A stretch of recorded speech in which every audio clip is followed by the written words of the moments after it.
Би 5 билүү 6 настайд анх хин юм хараад тэр өдрөөс одоо хүртэл надад элдв юм харагдаж эхэлсэн юм.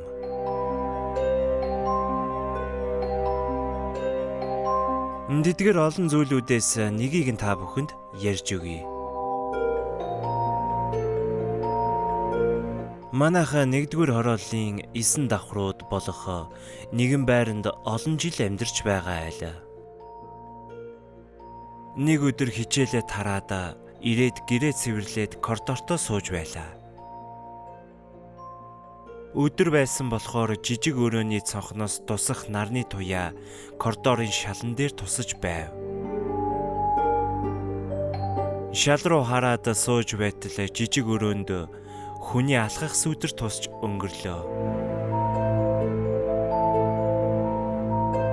Тухайн үедээ гэртээ ганцаараа байсан болохоор их л айж нэг хэсэгтээ тэндээсээ боссонгүй. Би жижиг өрөөнд ганцаараа унтдаг юм л да.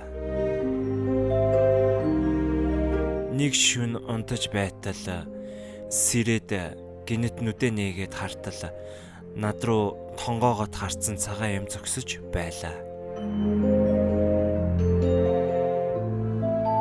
Тэр дүр төрх одоо ч тодхон санагдаж би арзааж байна.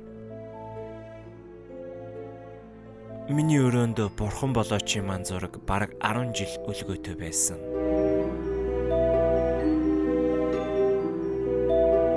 Өөд болсон хүний зургийг тэгж удаан тавьж болдоггүй.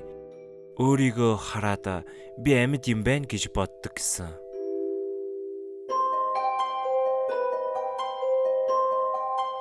Магадгүй надад харагдаж мэдрэгдэх зүйл өвөөгийн ман сүнс байсан байх л та.